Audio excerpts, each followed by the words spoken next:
Hi, I'm Phil Cooke, and welcome to today's podcast featuring Will Chapman. Will is the media director at Cottonwood Creek Church in Allen, Texas, north part of Texas. And he has grown, he's been there for about 21 years and gone from meeting in a gym to this amazing church doing amazing media. And the interesting thing about Will is he's got a graduate degree in theology. So you're going to be really interested in the episode today. I think it's going to really have an impact on you. So please stay tuned.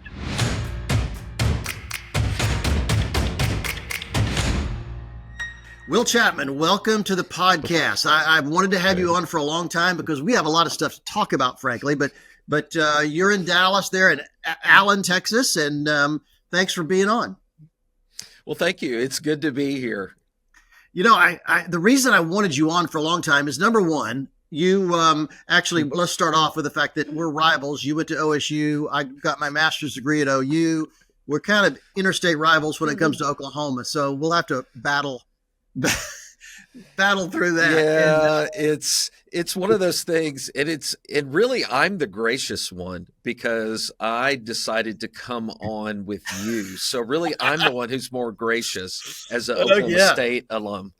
Makes perfect sense. Makes perfect sense. So, the thing I really admire about you is that you not only are a media director at your local church, Cottonwood Creek, there in Texas, but you have a graduate degree in theology. You went to seminary. Tell me a little bit about that. I mean, why? Were you thinking about being a pastor, or did you think as a media director, I want to know more about this, or what was the strategy there? Well, really the strategy was just following my calling. And I was struggling for a really long time and knowing what to do with this calling that the Lord had on my life. I had I have this background in music. I've been playing piano and all of that since I was 5 years old. Took lessons for 13 years, been playing in bands, started accompanying choirs at school when I was in the 5th grade.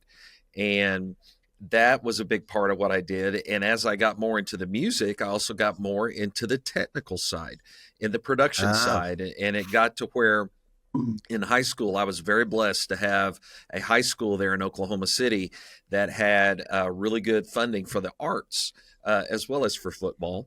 And so I was able to grow up in a theater that was the size of a off-Broadway type theater. And I started learning lighting design, audio production, even live production on how to be able to pack a truck, unpack a truck, set up, do all this kind of stuff, and play keyboards and piano in the performing band that was there performing. And then we did these 3 big shows a year. And so I was learning how to focus lights. I was learning how to run audio and cabling and all this other kind of stuff back then. And then I also felt a calling to be able to help with students. And so I was doing some things in student ministry and doing things with pastoring students. And it got to where after I graduated from the Oklahoma State University, the university in Oklahoma, I was able to really in student ministry combine all these things together. Yeah. Because of a student pastor is having to have something to do with worship, have something to do with the technology or whatever in their youth room or facility, Bible teaching, all this other kind of stuff. And the Lord just let me know through all of this that if I was going to be fully surrendered to Him, that I needed to work on my Bible and theology side like I've worked on my music and my media production side. And so that's where I felt the calling, and I went and got my Master of Divinity with Biblical Languages. And so that's really what it was. It wasn't something that I wanted to do because my master's program took me 124 hours to be able to complete. I don't recommend that to everybody. Yeah. Only if you're called to it. If the Lord calls you to do it, He'll equip you to do it. And He definitely equipped me to do it. And so that's how I kind of got into it. And then the Lord just began to show me that production was still the way that I could combine all these different areas and things and interests and skills and talents. So that's kind of how I got into it. Well, it's interesting that, our team at Cooke Media Group works, coaches, consults with a lot of churches across the country, has for years. And when I deal with 95% of the media directors out there, we're dealing with production questions, technical questions, lighting questions, things like that, story questions, which are all important and really great. With you, though, we always also somehow get into the doctrinal questions, the theological questions. Why are we doing this? And I don't think enough people ask that. I think, we think, okay, that's the pastor's job. I'll leave it up to him. I'll focus on light levels, or I'll focus on microphone levels, or the kind of cameras we're using for the live stream. And I don't think media directors generally think enough about the why, and particularly as it relates to scripture and the Bible and the message we're trying to share. And I think that's a real shortcoming for a lot of people. And it just is interesting that you and I rarely have a conversation without bringing that aspect up. It's really interesting, because something that I absolutely hated, during my theological studies, was having to go through some of the mundane of the theology of worship. But as I began to dive deeper into some of those aspects of my Master of Divinity degree, is I saw how important a good theology of worship is for anybody that's in ministry, and understanding the aspects of how the timeless designs of creativity, of symbolism, and how that goes hand in hand with the preaching and the singing of God's word, and how it all works together to be able to take our eyes and our heart away from the things of this world, and to be able to focus it on the Lord and on Christ. It really helped me be able to bridge the gap in understanding, but also be able to communicate with people on why we do some of the things that we do with technology, and how it plays into a good theology of worship. That's really good. And the other aspect of it is a lot of the frustrations that media directors go through is, they'll often come to me and, Phil, pastor doesn't listen to me. He's not interested in my ideas. He doesn't want to meet with me. He doesn't want to spend time with me. And I've discovered that's largely because most media guys, they do get with the pastor, and all they want to talk about is tech stuff. They want to talk about light levels and, VU meters and all this kind of stuff, and what model camera they're really interested in getting. That's not the pastor's language. That's not the language he speaks. He's interested in discipleship and growing a congregation and ministering to people. And so I've often said, guys, if you can get on his wavelength, it's not his job to get on your wavelength. It's your job to speak his language. And if you can, let me tell you, it'll completely change the relationship. And have you found that in your own story? I have, and it's funny that you bring this up, because I'm sure you remember several years ago we had this conversation about Dale Carnegie's classic work, How to Win Friends and Influence People, and how that was so transformational in my life back during my theological studies, and even as I was going through getting my Maxwell Leadership Team certification as a speaker, trainer, and coach, that this idea of what does it mean to connect with somebody had a completely different focus on what I was doing and trying to connect with my pastor. Because here's what I discovered about communication with Dale Carnegie's book and reading some of John Maxwell's books. Everybody Connects, Everybody Communicates, Few Connect is a great book of John Maxwell's. But it was a book that opened my eyes that I am selfish. And I know that shocks you, Phil, because you've probably never come across a selfish church media director. No, not for a minute. But what I was expecting my pastor to be able to jump into my world. And that's a very selfish part of communication. And what I had to learn is, and this is the hardest thing for us who work in ministry circles, and even as Christians, we have to practice what we preach. And if we are preaching that the second greatest commandment is to love our neighbors as ourselves, then I needed to put myself into my pastor's world. And for my pastor, I had to learn how to talk automobiles. I had to learn how to talk sports. And I had to learn how to talk food. And that's how I learned how to connect with my pastor better. That's great. It's kind of I don't want to go off on a rabbit trail here, but I woke up. It's so funny you're talking about this because I woke up in the middle of the night last night, literally, with an idea for a blog post about how to be the most popular guy in the room. I have a friend who he's super popular. People love to be around him. They're always encouraged when they're around him. And all the people that I know who have met him will tell me almost always the same thing. No matter how many people are standing around or how many people are at the event, when I talk to him, he makes me feel like I'm the only person in the room. And he does it because he looks him in the eye. He doesn't talk about himself. He talks about them. He asks them, what's the update on your life? What's going on with you? And it's amazing the number of media. I don't want to be harsh here, but the number of media directors out there that just don't communicate well. If we're going to be a communication director, a media director, work in that field in the ministry, we need to know how to communicate well. And I know so many that, it's funny. I spoke at a conference just a few months ago with a super high level business leader. And he was, stratospherically higher than me in success and money and in influence. But the interesting thing was backstage, we're standing around with all the crew people and the leaders at the conference. And all he wanted to do is talk about himself. I mean, from the moment he walked up to the moment he left a few hours later, it was constantly about what he was doing. And one of the crew guys came up to me afterwards and said, I just want to tell you something. You have no idea how much it means that you wanted to, you talked to us and you asked us about us. He said, that guy wasn't interested even remotely in us. He said, but we were so motivated and inspired by you because you were more interested in us than telling us about you. And so it's just an interesting communication conversation because I think the more we learn to communicate well, the better we'll be in our job. Absolutely. And if you remember some of our first conversations we had several years back had to be on barbecue and barbecue meats. And you and I can talk forever about all the different styles of barbecue, what's a good, beef, what's a good pork, things like that.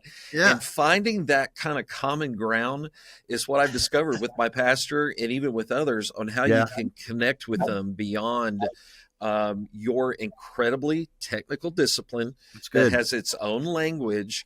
But if you can learn to connect with somebody else, like you're saying, with a common interest, then all of a sudden they see you not as somebody who is lofty or somebody who is maybe a little egotistical. They just see you, oh yeah, I love to talk barbecue with him, or I love to talk cars with him.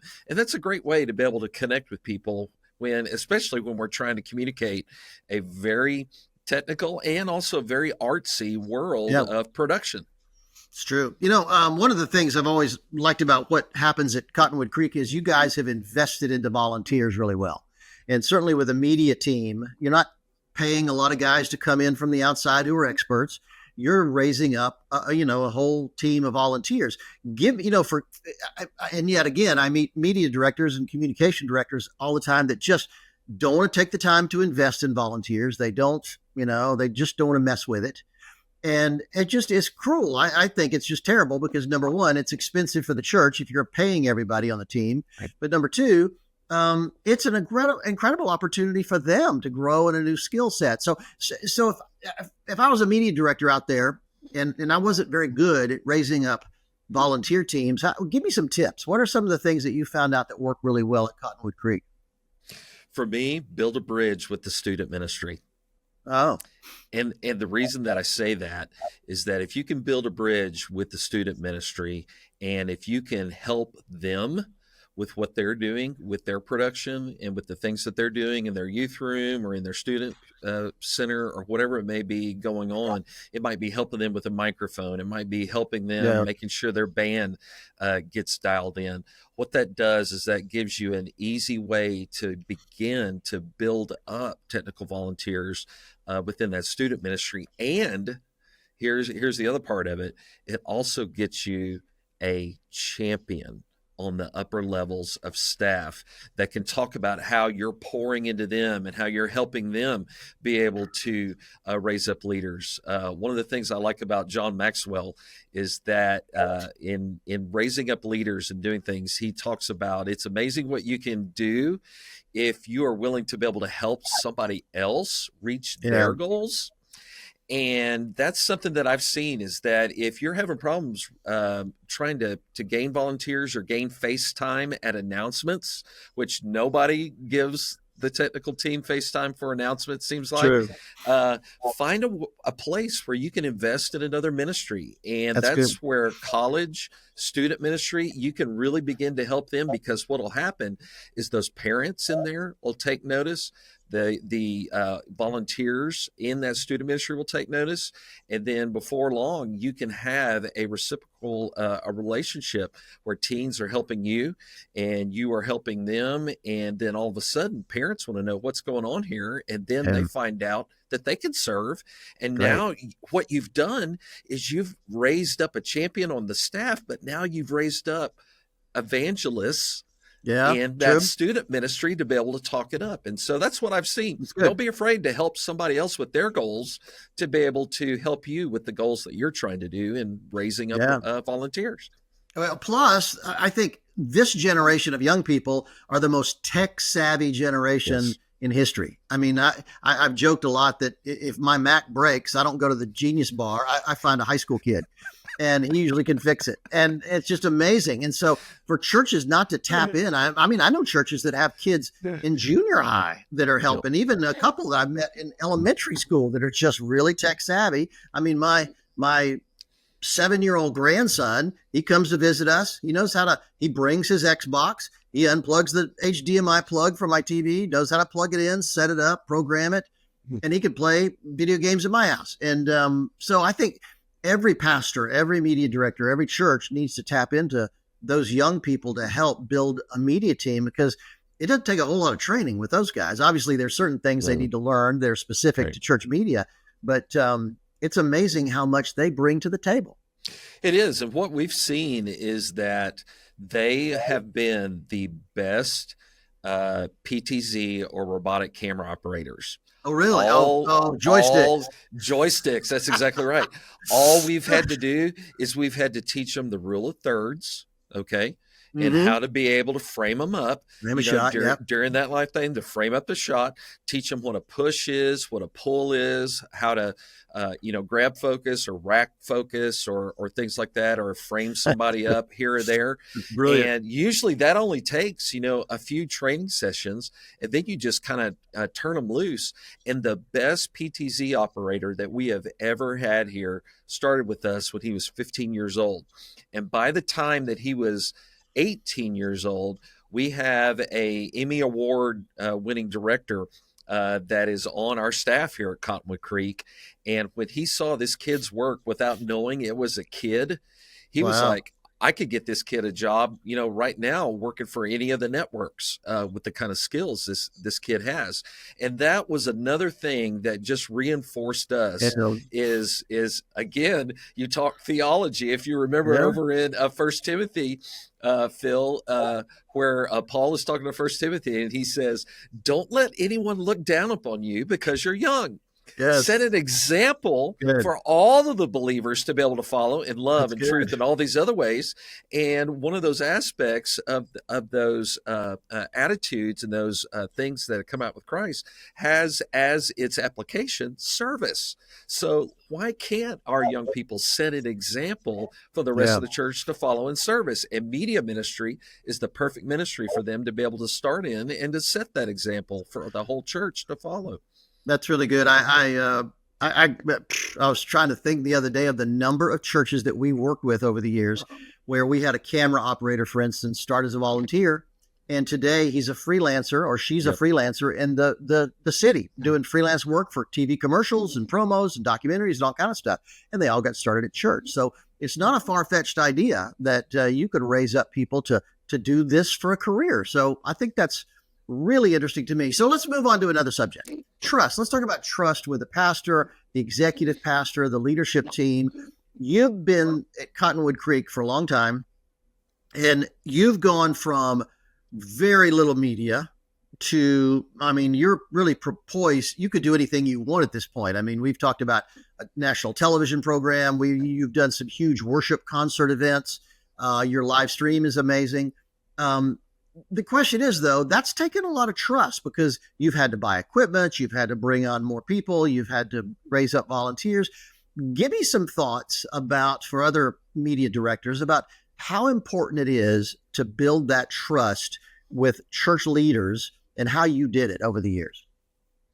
Well, the way that I can say that I did it is I wish I could say I knew exactly from day one how to do it, but I didn't. I had to learn very quickly that, again, I had to practice what I preach. Okay. And what I had to learn is the parable of the talents. And you're thinking, well, again, with the theology, we're trying to No. talk audio production and media production and all this other kind of Lay stuff.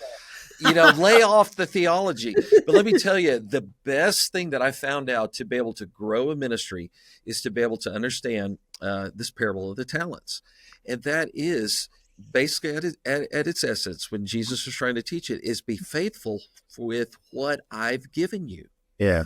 And I had to come to my, I guess you could say, at the end of my rope, where I was trying to push things in the early days here.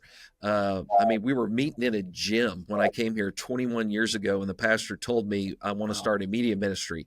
And you have to mix 150 feet away from Downstage Center up looking out of a window on the second story. And here are 5 volunteers and an intern. Let's do this thing.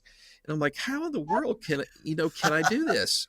And I tried to push things, and there was pushback, and there was pushback. And the Lord finally told me, why are you trying to get something more when you're not even using what you have right now to the best of your ability? And the Lord really punched me in the gut on this. And I really had to look at my pride and say, Lord, I can't allow my pride and this vision that I have to go beyond where we are right now as a church. And so we started very, very simply doing the best with what we have. And the first thing that we started doing is making sure we had a very clean and very professional looking stage.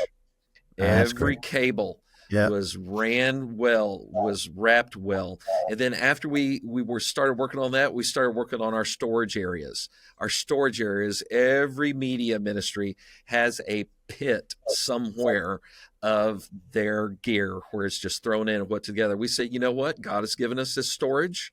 Let's make it to the best. So we started organizing it and putting it together and doing things. Now, all this time we were praying, Lord, you've given us this vision. And you have given us this place here of where we're at here in North Dallas in this unique area. Yeah. We can see where this thing's going, but we do not see how you're going to provide. And the Lord just kept telling us to wait. And I had people in the ministry and good friends and a mentor and others that were telling me, it's coming, Will, just be patient. And the way I knew how to be patient, I couldn't be just an inactive patient. I had to be an active patient. And the way that I could actively be patient, take care of what I have. And then the Lord began to bless. And that's where, beginning about 2007, 2008, that the blessings started. And so my encouragement to those out there who are struggling is, one, be true to your calling, first and foremost, because you work for the Lord, not for that pastor. But two, be faithful with what the Lord has given you, and use that to the best of your ability, and give your 5 loaves and 2 fish to him, and allow him to be able to take it and multiply it, and pray so that when the blessing does come, it's not because of anything that you've done, but it's something that God has done miraculously, because he can take the glory for it. And that's how we like to talk about here. None of this that we have here is by any person's thing or some big donation, or where it's truly been a miraculous work of the Lord in our church. That's fantastic. Okay, let's move on to AI for a second. You probably have experimented more in AI than the vast majority of media professionals in churches and ministries that I know of, and you've done some remarkable things. Tell me a little bit about what you think about AI, what's been your experience, what you recommend for other media professionals at churches. Tell me a little bit about AI. One thing about AI that I try to tell people is not be afraid of it. And they said, well, all of these things with AI, I'm hearing about all these things that AI can do, and AI this and AI that and all this other kind of stuff. And then I have to like take them like this and say, listen, you need to know something. I was doing AI programming back in the early 90s for my information systems degree. And before that, there was a lot of AI that was going on before that, even back to the 1960s.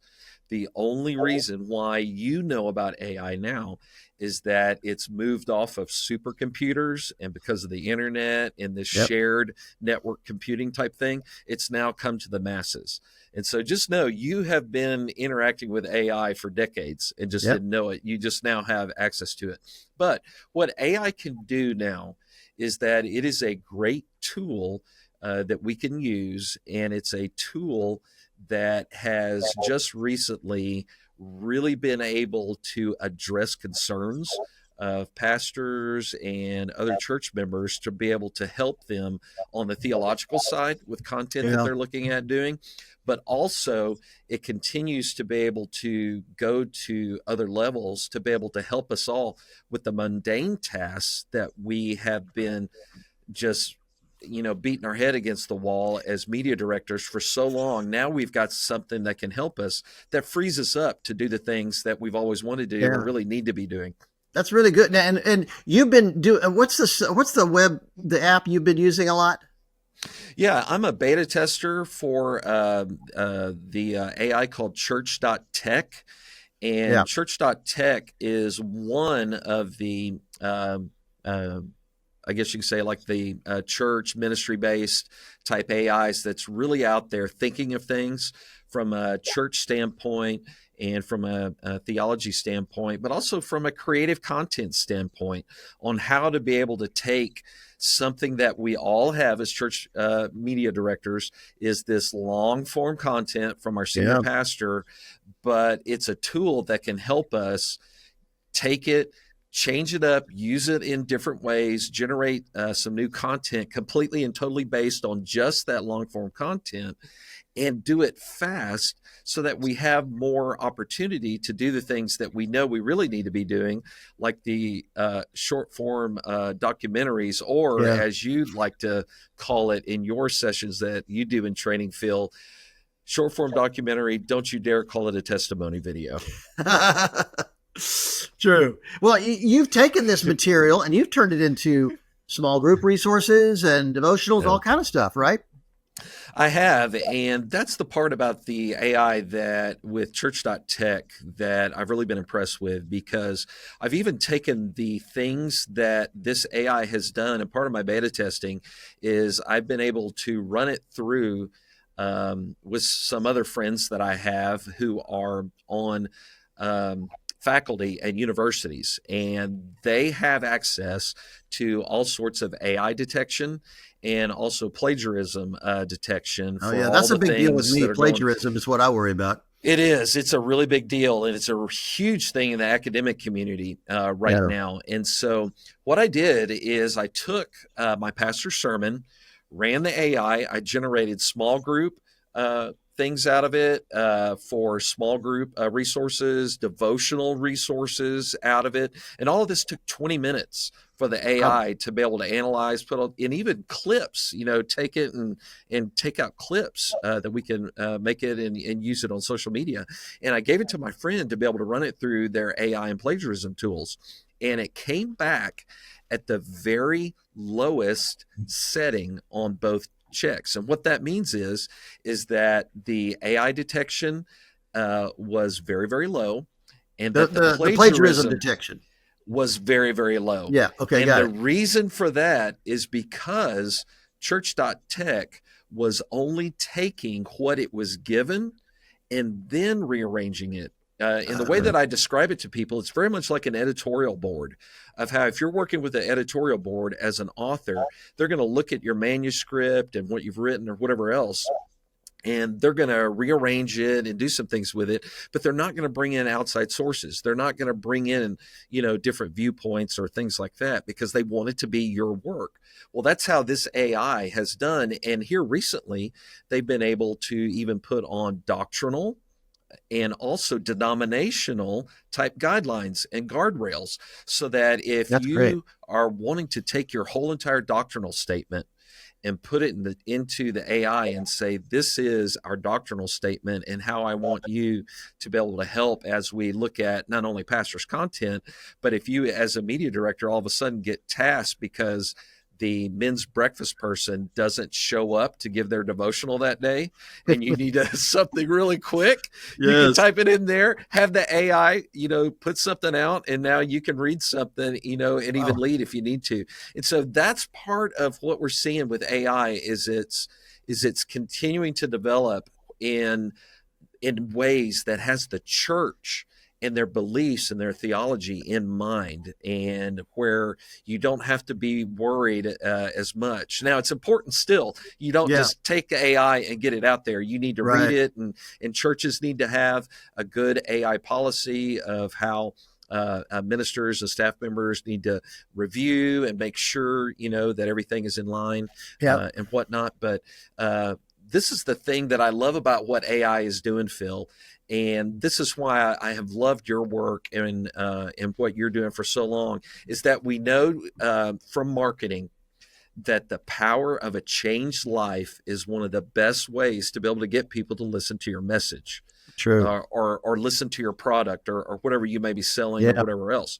And we have to understand in what we do as ministry is evangelism and outreach is very much like that.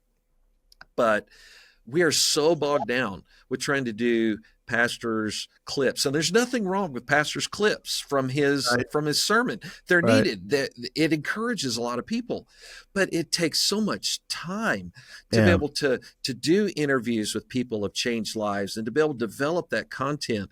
And what we're going through now as Cottonwood Creek is we're getting ready to, at some point this year, to open up this AI to all of our ministers and get to the point where we are telling them this is to help you with the mundane, because now you're going to be expected to be able to do this other stuff you have told us you haven't had the time to do.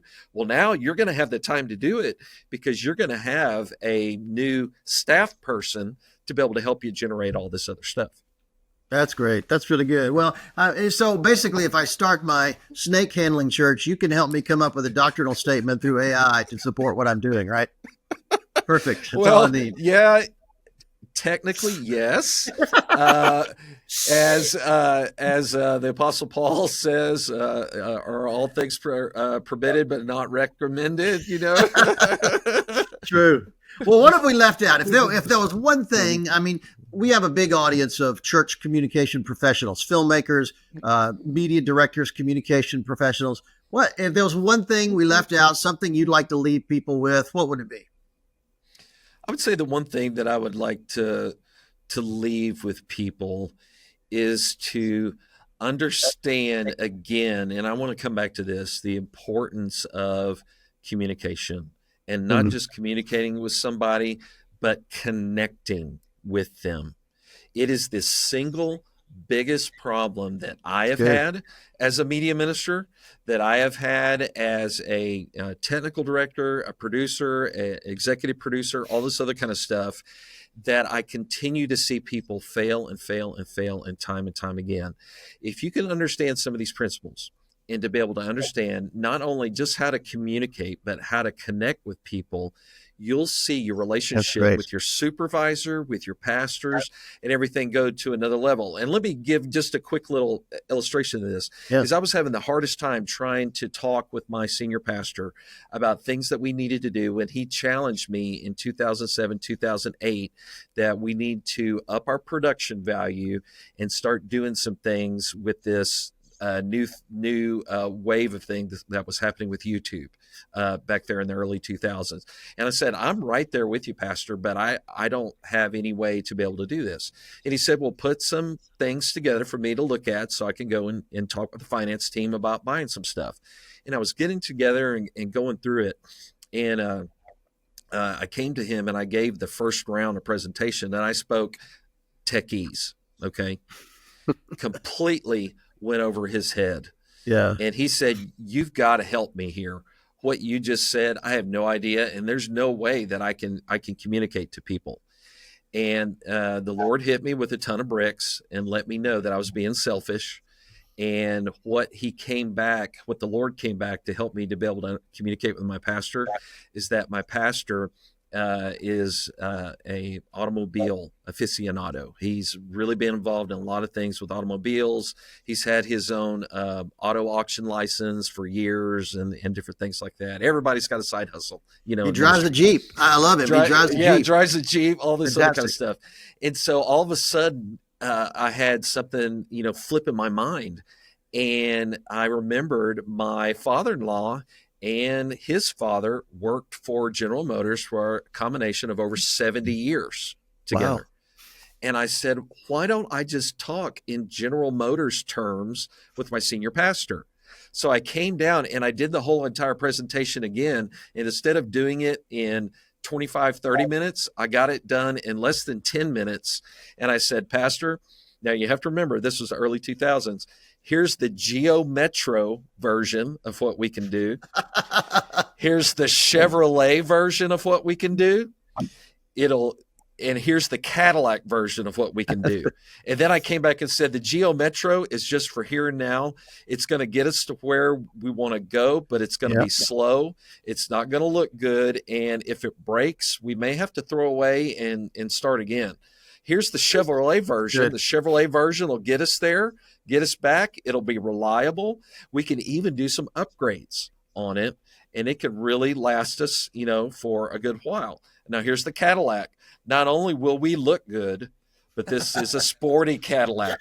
It's going to get us places fast and whatever else, but it is expensive, and it's expensive to be able to maintain. And so those are the proposals. That's and he great. Came back and he said, let's just do the Chevrolet. And so we did the Chevrolet. He went in, he came back to me, said he nailed his presentation. Everybody knew what they were talking about. And we moved from basically nothing into a Chevrolet system. And then here, after the pandemic and the shutdown, the Lord has blessed us with a Cadillac. And we have understood, just like in the parable of the talents, as what God gives you, he expects you to be able to take care of. And so we are learning, and that's why I love my relationship with you and your team. Y'all are helping us to be able to stretch our vision and to be able to say, don't limit your thinking. True. Follow what God is giving you to do and then trust him with it. So that's the thing awesome. I want people to know is that you cannot allow communication to be about yourself anymore. That's selfish, and that's keeping you from doing God's will with where you're at. Make communication about the other person and see how God will bless that. Love it. Love it. Well, thanks for being on today. This is fantastic. It's going to be encouraging for a lot of media directors out there that I know are struggling in their situation. And I'll put links to you and all your information, the church in the show notes so people can follow up. And I just appreciate you being here, and thanks for being a friend, and thank you for encouraging so many media directors out there. Thanks, Phil. It was a blessing to be on today. And my prayer is for all the media directors out there is please, please, please don't grow weary in doing good. But in due time, the Lord is going to bring a harvest in your life and in your ministry. Just trust him, wait on him, and be faithful for what he's given you. And expect him to be able to bless you at some point because of it. I always enjoy talking to Will. He's just a great guy and got some interesting insights. And I love the fact that he's into theology. I'm into theology. And it opens up a world of talking about the why we do this and how we can do it more effectively. So check the show notes. You'll see more information about Will and how you can follow up. And remember, my blog, philcooke.com, I wrestle with these issues all the time. I'm writing about this stuff all the time. So I'd encourage you to go check it out. And by the way, many of you, I've had a number of calls from people that have ordered my unique creative journal recently. And I think, it's an interesting trend I'm seeing of people going back to print. Certainly, I use a to-do list and scheduling programs and things like that on my computer. But there's a time when I want to plan my life out on paper.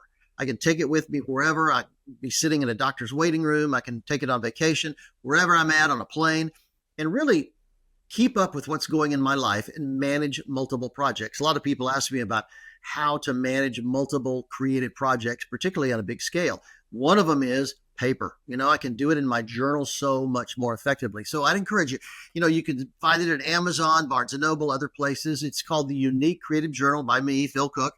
And, or you can get it from the Influence Lab. If you want to sponsor and really help us do media training around the world to Christians who are just eager and anxious to use media to help share the gospel with people around them, I'd encourage you to support our efforts. We take media professionals to remote places around the world and do training sessions on how to use media more effectively. So that's a great work. And you can go to influencelab.com and find out what we're doing there. And I'd encourage you to support it. We'll send you a copy of the Unique Creative Journal. So thanks again for watching. I'll see you on my blog, or I'll see you on the next episode.